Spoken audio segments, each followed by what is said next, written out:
Jadi ada seseorang di Yaman, kaya raya,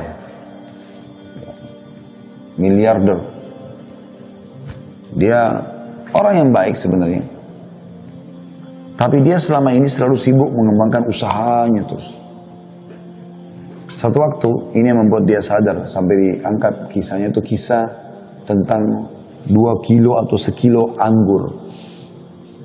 Penyebab dia sadar. Dia lewat, waktu dia mau ke rumahnya, ada orang yang baru petik anggur dari pohonnya, dijual di pinggir jalan.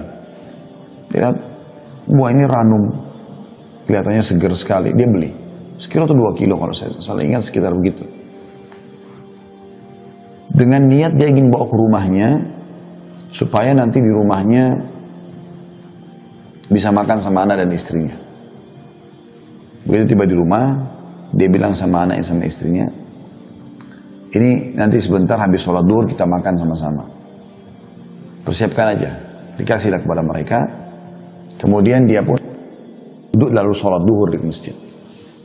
Subhanallah, begitu dia pulang dari sholat duhur, sudah dihidangkan makan siang, dia tanya, mana anggur tadi yang saya beli?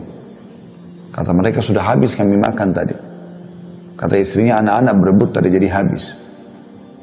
Tiba-tiba dia terenyuh gitu. Dia berpikir, apa yang sedang terjadi? Sebenarnya orang ini mampu membeli seluruh kebun kurma, seluruh kebun anggur itu. Karena dia orang kaya raya, mampu dia beli, bukan cuma sekilo 2 kilo. Tapi mungkin pada saat itu, memang dia beli untuk sama-sama dinikmati. Kenapa dia nggak dilibatkan? Dia langsung berdiri, dia nggak makan siang, dia keluar. Dia keluarkan hampir seluruh uang perusahaannya, dibangunkan masjid, bangun berapa masjid, bangun rumah anak yatim, proyek-proyek sosial, semua dia sibuk dengan itu. Orang-orang tiba-tiba heran melihat, karena dia tidak pernah lakukan itu. Setelah selesai proyek itu ada yang bertanya, kenapa Anda tiba-tiba melakukan semua ini? Dia bilang, gara-gara sekilo atau 2 kilo anggur. Dia ceritakan, saya beli, saya bawa ke rumah, ternyata saya mau makan sama-sama, mereka tidak memperdulikan keinginan saya itu. Padahal cuma sekilo anggur atau 2 kilo anggur. Mereka makan sendiri. Maka bagaimana saya bisa harapkan mereka pada saat saya sudah meninggal, mereka akan membangun masjid buat saya, mereka akan berbuat amal saleh buat saya. Anggur saja mereka tidak mau sisain buat saya.